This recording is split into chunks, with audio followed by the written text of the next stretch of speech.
ચોમાસું બેસી જાય ત્યારે જાત જાતના ભજીયા આપણા ઘરે થતા હોય છે. જો કે તેલ એવોઇડ કરતા હોય એ લોકો તો ખાતા જ નથી હોતા, પણ જે લોકો દાળવડા કે ભજીયા ખાવાના શોખીન હોય એ લોકો તો ગમે ત્યારે કોઈ પણ લારી દેખે એટલે તરત એનો ટેસ્ટ લેવા માંડતા હોય છે. તો સરસ મજાના પોચા, જાળીદાર અને બહારથી ક્રિસ્પી, એકદમ બહાર કરતાં પણ સરસ થાય છે એવા દાળવડાની રેસીપી મરચાં અને ડુંગળી સાથે તો ખાવાની કંઈક મજા જ ઓર છે. તો શરૂ કરીએ દાળવડા.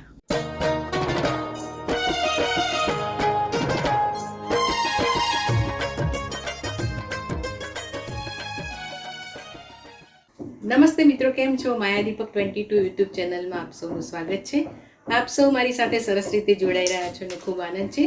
મારી ચેનલ હજુ સુધી સબસ્ક્રાઈબ ના કરી હોય તો માયાદીપક 22 સબસ્ક્રાઈબ કરો, લાઈક કરો, શેર કરો, કોમેન્ટ કરો. તમે મને ફેસબુક અને ઇન્સ્ટાગ્રામ પર પણ ફોલો કરી શકો છો.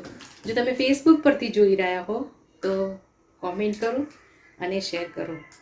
ચાલો સરસ મજાની રેસીપી શરૂ કરીએ. દાળવડા માટે 1 કપ ફોતરાવાળી મગની દાળ છે, અડધો કપ પીળી મોગર છે અને 5 કપ અડદની દાળ છે. જુદા જુદા મેઝરમેન્ટમાં પણ ઘણા લોકો બનાવતા હોય છે. ફોતરાવાળી દાળ સૌથી પ્રમાણમાં વધારે લેતા હોય છે. બધાનું માપ જુદું હોય છે. દાળને બરોબર પહેલાં ધોઈ લેવાની છે. 2-3 વાર ધોયા પછી હંમેશા એને 7થી 8 કલાક રેસ્ટ આપવાનો છે. જો ઉનાળામાં તમે પલાળતા હો તો 6 કલાક તમારે પલાળવા દેવી. શિયાળામાં 8 કલાક એને પલાળીને રાખવાની છે. બરોબર દાળ પલળી જાય એટલે ચેક કરી લેવાનો છે. દાણો તમે જોઈ શકો છો કે ફૂલીને ડબલ થઈ ગયો છે ને પોચો થઈ ગયો છે. હવે દાળને બરોબર મસળી અને ધોઈ લેવાની છે. પાણી કાઢી નાખવાનું છે.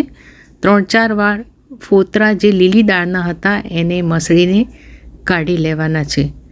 તમે આખી ફોતરાવાળી દાળ લેતા હો તો પણ આ પ્રોસિજર કરવાની છે, પણ અડદની દાળ અને થોડી મોગરની લેશો તો બહાર જેવા એકદમ ક્રિસ્પી થશે.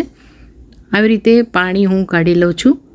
હંમેશા યાદ રાખવાનું કે ફોતરા ઘણીવાર ગટરમાં પણ ભરાઈ જતા હોય છે, તો આવી થાળીમાં ચારણી મૂકી અને ફોતરા કાઢી લેશો તો તમારી સિંક પણ નહીં બગડે. 2-3 વાર હું આવી રીતે પાણીમાં બરોબર મસળી અને લીલા ફોતરા કાઢી લઉં છું. દાળ જ્યારે પલળે ત્યારે દાળની અંદર પણ પાણીનો ભાગ હોય છે, એટલે હવે પાણી નિતારીને મિક્સર જારમાં વાટી લઈએ છીએ. બહુ પીસવાની નથી, અધકચરી જ રાખવાની છે. બિલકુલ પાણીનો ઉપયોગ કરવાનો નથી. દાળની અંદર જે પાણી ભરાઈ રહેલું હશે એનાથી જ આ દાળ સરસ રીતે વટાઈ જશે, એટલું યાદ રાખવાનું. હવે વાટતી વખતે થોડાક આદુના ટુકડા ઉમેરવાના છે. આદુ ન ખાતા હોય તો સ્કીપ કરવાનું. અને સાથે સાથે મરચાં પણ ઉમેરી દઈએ છીએ. હું અહીંયા 2 થી 3 મરચાં ઉમેરું છું. મરચાં જો તીખા હોય તો તમે જે ઘરમાં તીખાશ ખાતા હોય એ પ્રમાણે તમારે મરચાંનો ઉપયોગ કરવાનો છે. અને જોઈ શકો છો કે સરસ રીતે આ વટાઈ ગયું છે. ઢાંકીને એને 3 કલાક રેસ્ટ આપીએ છીએ. જો શિયાળો હોય તો 4 કલાક સુધી રહેવા દેવાનું છે. જોઈ શકો છો કે આ મેં 3 કલાક રાખ્યું. ઉનાળો હતો એટલે ચોખ્ખા હાથ વડે હવે એને ફેંટી લઈએ છીએ. 5 થી 7 મિનિટ સુધી એમાં એર ભરાય એ રીતે એક જ ડિરેક્શનમાં હલકા હાથે ફેંટવાનું છે. અને ધીરે ધીરે ફેંટ્યા પછી ખીરું એકદમ હલકું થઈ જશે.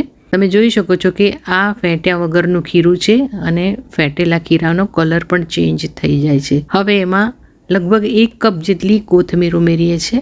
1.5 ટીસ્પૂન મીઠું ઉમેરું છું. મીઠું તમારા ટેસ્ટ મુજબ ઉમેરવું.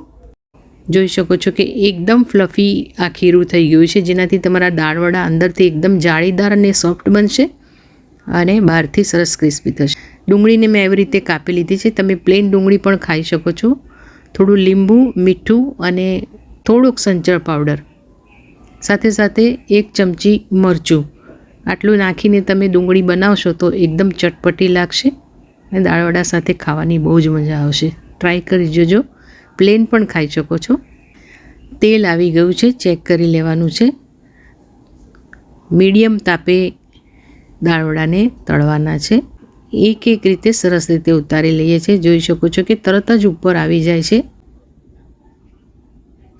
બહુ વધારે પડતા એને ભરવાના નથી, કારણ કે આ ખીરું ફૂલેલું હોય છે. તમે ઉમેરશો તો એનાથી થોડીક સાઈઝ મોટી થશે, એટલે જેટલું તમારી તાવડીમાં સમાય એનાથી પણ ઓછું તમારે ખીરું ઉમેરીને દાળવડા ઉમેરવાના છે.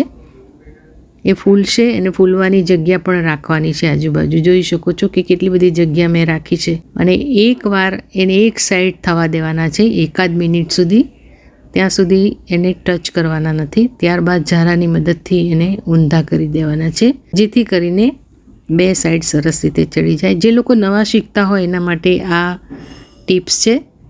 બધા બહેનો અને ગૃહિણીઓ બધા બનાવતા જ હોય છે, એટલે એમને તો તળવાની રીત ખબર જ હોય છે. તો આવી રીતે તેલમાં એને હલાવ કરીએ છીએ ને સરસ રીતે તળી લઈએ છીએ. 2 દાળવડા તમને બતાવું. જોઈ શકો છો કે બહારથી એકદમ ક્રિસ્પી છે, એનો કલર પણ સરસ આવે છે અને અંદરથી સોફ્ટ અને પોચા. મરચાં મેં તળી લીધેલા, એમાં મીઠું નાખી દીધેલું. તો દાળવડા તૈયાર છે. તમે આ રીતથી ટ્રાય કરજો. જુદી જુદી દાળ ઉમેરીને પણ દાળવડા બનાવવામાં આવે છે. જોઈ શકો, નજીકથી બતાવું છું. જાળી પણ સરસ બની છે ને અંદરથી બહુ જ સોફ્ટ થયા છે. ખીરાને ખાસ એને આથો આવવા દેવાનું, ફેંટવાનું અને પલળવાની 8 કલાક જગ્યા આપવાની, તો તમારા દાળવડા બહુ જ સરસ થશે. મરચાં અને ડુંગળી લઈને દાળવડા ખાવાની ખૂબ મજા આવે છે. તો મિત્રો, તમને આ રેસીપી ગમી હોય તો મારી channel like, share, subscribe, follow કરજો. કોમેન્ટ કરશો તો ખૂબ ગમશે. ફરી મળીશું રેસીપીના નવા પ્રયોગ સાથે. Thank you for watching. Enjoy.